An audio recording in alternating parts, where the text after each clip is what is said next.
Welcome to this new episode, and this time we are going to discuss a very interesting topic, which is attendance at academic conferences. There are currently a multitude of academic conferences available for attendance on the market, and last week one occurred here where I am, which is the School of Higher Technology in Montreal. And this is the opportunity to talk a little about that question. Let's see it. Let's take a look at the main questions that anyone asks when choosing and make the decision to attend one of these conferences. Here an attempt was made to make an interception, or an attempt was made to discuss the much-needed interception of lean construction with the social sciences. Let's take a look at that conference on which I had the opportunity to make one of the presentations. One of the most important questions in the decision to come to these conferences is the costs. Let's take a look at the registration costs, that is, participation, travel and transportation costs, and accommodation costs. And we're also going to take a look at the benefits that come from coming here to this type of conference. It is a personal experience that I want to share today, so that people who have in mind now or in the future to attend these events can do so a little more informed. One of the most important aspects when choosing which conference to attend and where are the costs associated with air tickets. For example, I highly recommend entering Google Slides, where you can do a search that is widely used by everyone here, which is to enter the origin and destination of my flight. Select, for example, that it be to go and return. Choose the dates and it is good, for example, if it is an event like the case given in the 2-day ETS, then we could have 2 days before and after the event to be able to do a little tourism, get to know the city. In short, there are so many things that can be presented by attending, let's say, parallel to the conference. Then, well, it would be worth checking the convenience. And in this case, for example, Google Flights organizes tickets from lowest to highest price. And for them to make one reference today, because at the official beginning of summer we have high costs. That is, we are in a high season. It will depend, for example, on the advance notice for purchasing tickets, but these could be varying between $600 and $900. That is a wide range. It could fall into that range, but it is a cost that can be achieved if I plan the purchase of tickets in advance. And below 620 Canadian dollars, it would really be quite a high cost. And you see, for example, in this graph, clearly at the beginning of spring and in this case summer, costs increase, but surely everyone knows that very close to the flights there may also be a drop in price, which will obviously depend a little on luck, and in any case the general recommendation is to buy the tickets as early as possible. Another important issue will have to do, for example, with the associated costs in terms of time. Many times the lowest value is not always that can be coupled with the best decision because, for example, in this case, the Aeromexico ticket for approximately $1,000 has a duration of 14 hours and has a connection. Another issue that we are going to touch on later is the fuel consumption measured in kilograms of CO2 on each flight, but this will be a variable that we will analyze later.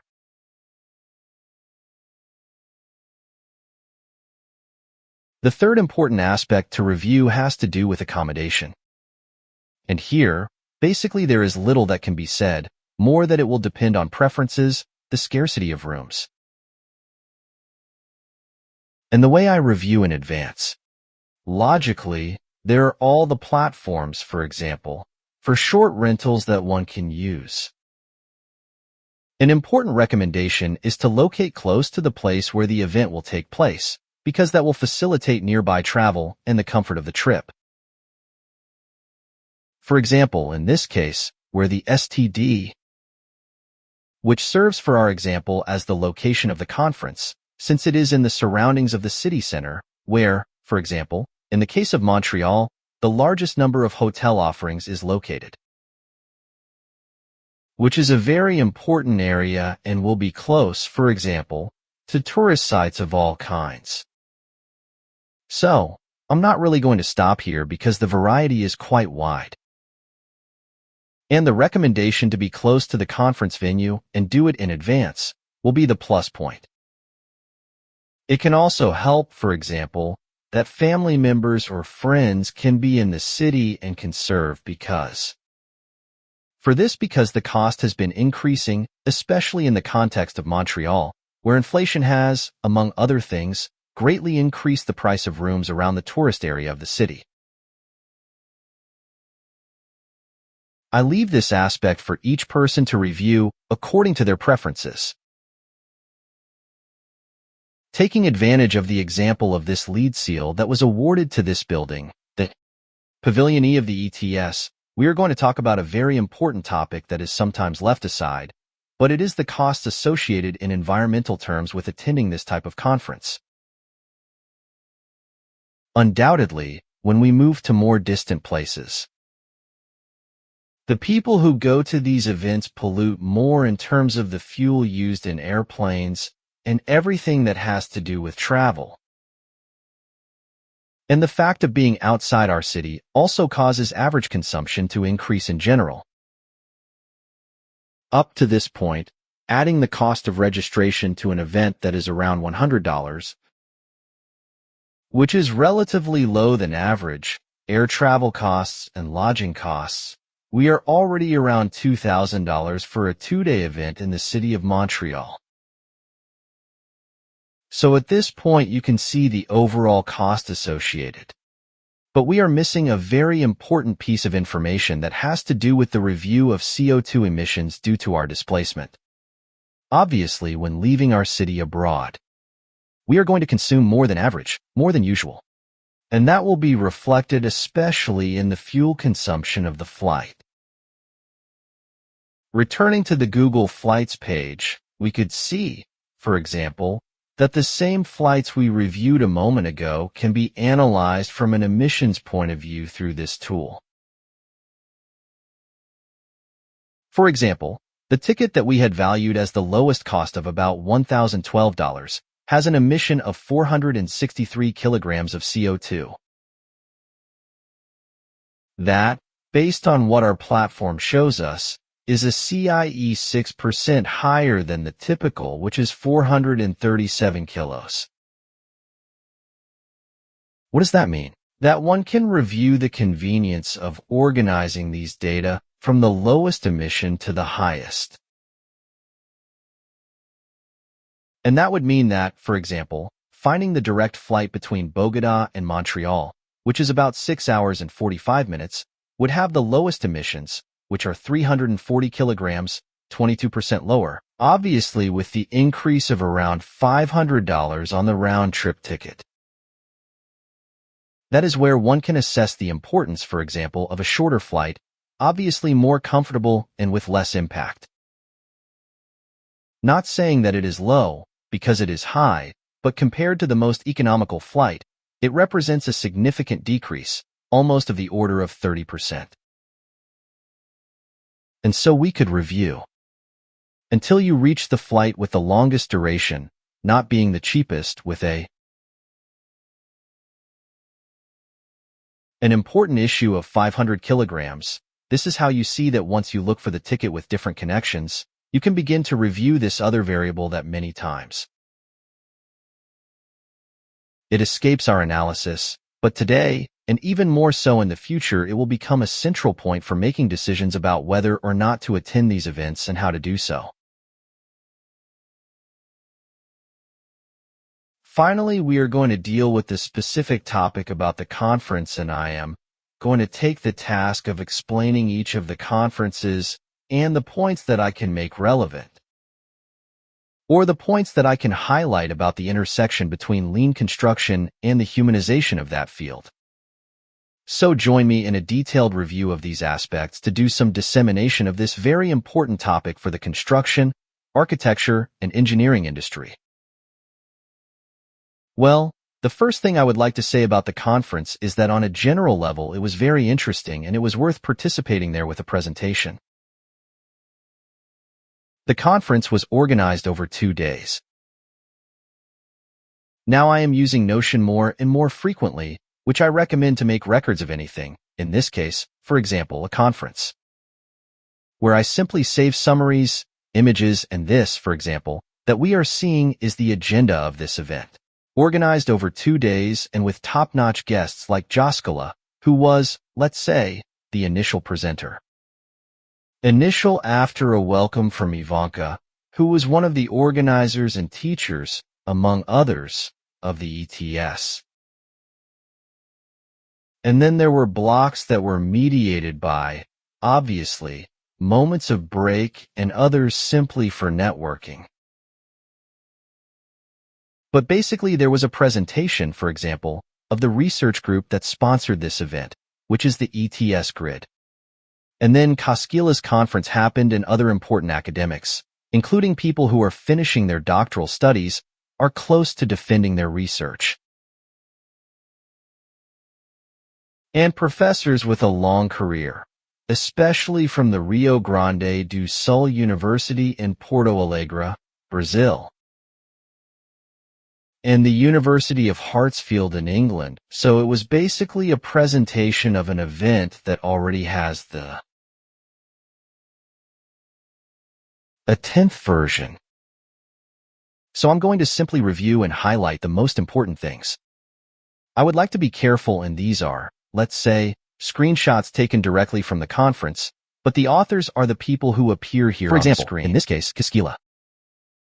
He made a very important introduction to one of the most important concerns, and that is why for many people it is so difficult to understand lean construction, or the lean philosophy, as they often want to call it. And something that caught my attention is this aspect that has to do with the difference between the conception of ideas and their implementation in the lean context.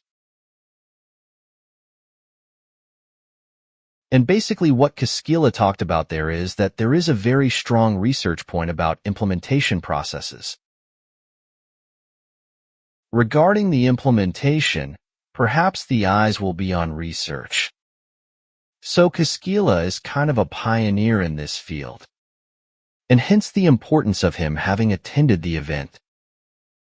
Then very important conferences were given on issues that have to do with one of the most important categories of lean construction analysis, which is waste, and highlighting the progress and also a little concern about the low implementation at a precise level of the principles that have to do with lean. So after almost 30 years of its implementation, it is still an aspect that continues to attract attention. Then there was a presentation, for example, by Brenda Lorindo, if I pronounce correctly, by Eric Poirier, who is like the director of the grid group, are also working on attempts to improve or understand the whole issue of improvement in project delivery, project development through integrated chaining. This was very important, especially since it was invoked in the presentation from one of the doctoral students in the group who emphasized the frictions that exist in implementation, especially in the construction industry. Architecture and engineering with issues that have to do with BIM, which was one of the topics also in parallel to BIM that were important. Then there was a presentation by academics from the University of Alberta in Edmonton, Canada, where for the first time I see a conference that mentions ChatGPT as one of the tools used.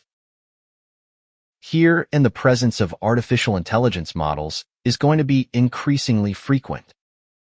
Then there was a very interesting presentation, especially matters that have to do with didactic activities, and in this case, for example, a company like TXP seemed very interesting to me that it could come to this conference. Then a very interesting presentation by Laura Flores on matters purely of artificial intelligence, and the presentation was very didactic. You see that even tools such as Disney cartoons were used to support understanding about this aspect. And well, Laura Flores, I actually noted her as one of the academics that I am going to continue, let's say, reading in terms of her academic production. Then came the presentation of Patricia Torzopoulos, who is originally Brazilian, but she has been working in England for years, where I saw that there really was an important intersection with all the issues that have to do with the humanization of the field of lean construction. And I believe that having its origins in the school, let's say, of the Rio Grande University of Oslo, all this that has been achieved around these research groups, especially led by Carlos Formoso and other very important researchers, they have achieved an important mix that perhaps I would highlight in this way. Providing context to a field of research such as lean construction or lean production in general. Then came another presentation from one of Patricia's students, who especially identified important aspects in the implementation of buildings that have to do with the health system and the way in which this can also be impacted by a lower use of resources and a reduction in waste. Then at the end there were 3 important presentations, and this one caught my attention, which was one of the doctoral students from the University of Alberta, who gave a very attractive, especially interesting introduction, trying to combine the often contradictory aspects between leadership styles and their implementation strategies in project management. So, I found it very interesting. This is how he reviewed the first day, and on the second day I understand that there was an implementation of workshops developed by Carlos Formoso, in which I did not participate directly, so I do not dare to go to this point. Well, in general terms, a very interesting event, full of questions and issues to continue learning. Finally, I want to share with you the presentation I gave at this Congress. This is an initial analysis of the implications of the fulfillment of objectives on time and on budget for a project as important for our country and the region as Hidroituango. I'm going to leave you here in the comments of this video the paper that I have prepared for this conference, and I am going to disseminate it through this short video, which you will listen to below.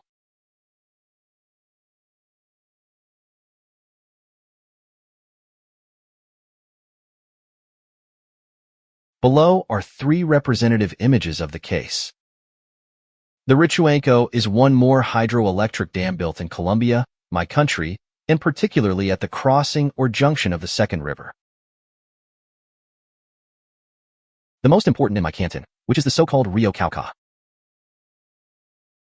I have an update on my presentation because I take note of what Professor Casquilla mentioned this morning.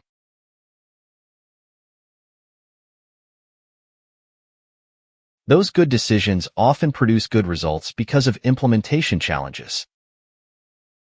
And this is evident in this case study. Today, the project is completed and operational. The link construction philosophy was fully implemented in conception, design plan, and operation.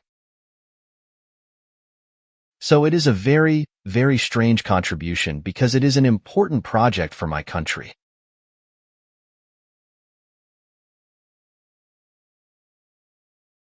So, a fixed line of how to improve science, and particularly political science.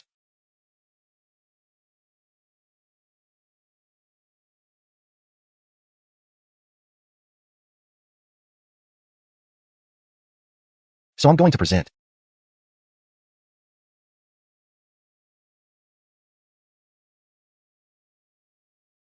That's why I like collaboration and continuous improvement.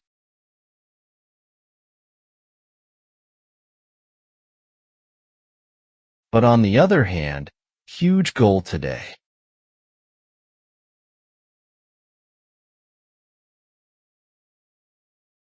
However, this political discussion because the disadvantage is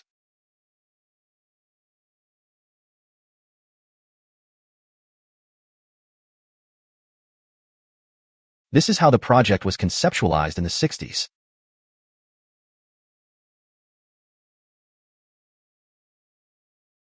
And there were major problems between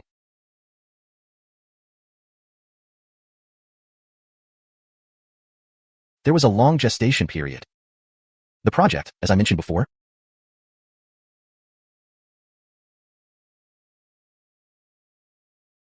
between those years, there was a big change in draft and trade opportunities. Influenced by Project I.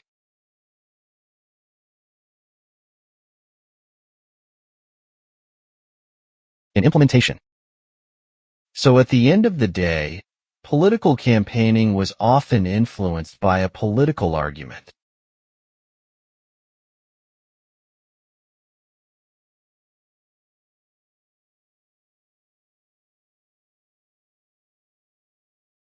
At the end of the day, there was a community interest, but this interest was often set aside.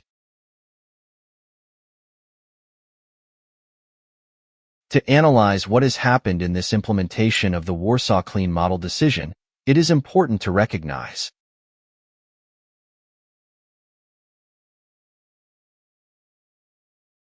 one of my main messages in this is to think about philosophy in the field of reconstruction with other branches.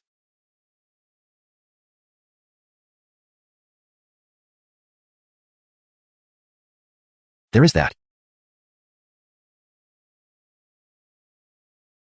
In academia, among the students, there are also doctoral students, as I mentioned.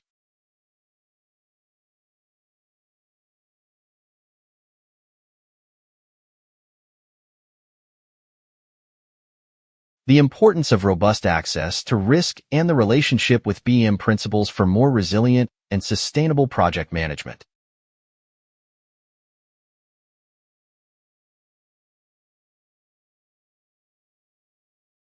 And there is a huge hole in the structure.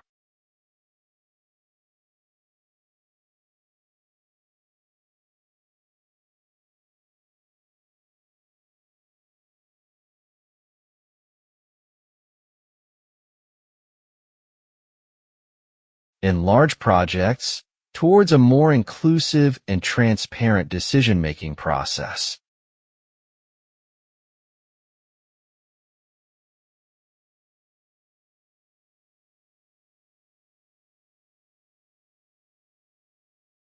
Whether in the case study, it will truly benefit all stakeholders involved.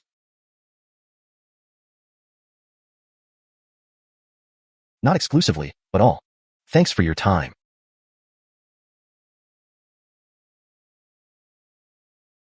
Remember that attendance at these conferences is very important for what has already been said, so I accompany you for a new opportunity. Until next time.